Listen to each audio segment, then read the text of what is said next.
ఈ షార్ట్ కి సింగపూర్ నుంచి తెచ్చిన లేటెస్ట్ రేబాన్ గ్లాసెస్ వేసుకో. You look really hot. అంటే ఈ సీన్ లో హీరోయిన్ కి సన్ గ్లాసెస్ ఉండకూడదండి. గ్రాఫిక్స్ లో డిలీట్ చేసుకో, అది కూడా చెప్పాలా? సరే సరే. అలా పరిగెడుతూ ఉన్న మీరు ఆ ఎండ తాకిడికి కాళ్ళు తిరిగి కింద పడిపోతారు. ఏంటి? కాళ్ళు పెడితేనే కష్టం, అలాంటిది బాడీ మొత్తం పడాలంటే ఎలా? ఓపెన్ చేయి. పరుపు లేంచు లేదా దిండ్లేంచు. Super sir, super. సడన్ గా పెద్ద వర్షం అండి. ఎడారిలో వర్షం? అది నా డైరెక్షన్ టచ్ అండి. వర్షంలో తడిస్తే ఫ్లూ వస్తుంది. వర్షం హాట్ వాటర్ తో అరేంజ్ చేయి. ఓకే? అలాగే సార్. ఆ వర్షంలో మీరు లేచి నుంచుని డాన్స్ చేయడం స్టార్ట్ చేస్తారు.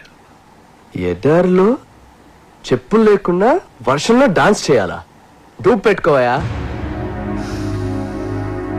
రై డూపుని పెట్టుకుని బలవంతా కనిష్క గారిని ఎందుకు బుక్ చేసుకుంటారా?